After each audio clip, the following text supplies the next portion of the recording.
Hi, Sten here. Sunday, I'm in the house with all the kids, and I just want to say today I write a post about.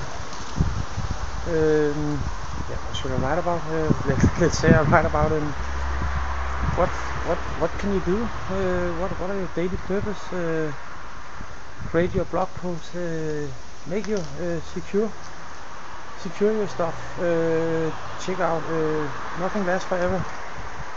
Only relationship lasts forever. And if they're good relationship with other people, and good relationship with everybody. And the only thing I want to share with you today is keep on the track.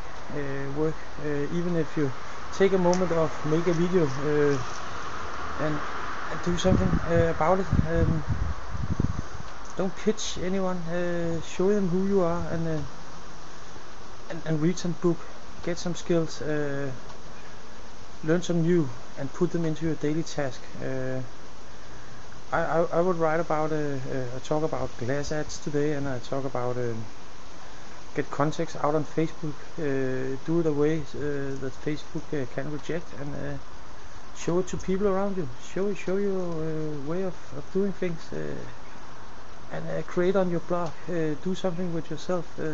Create on several stuff, and put out some good context that would raise your business to a higher level. And then you can check out the link below, because it's a good way to start, and it's free to join. Of course, if you upgrade, it will cost you a little bit, but business costs. You can't earn money without spend money. That's my daily works.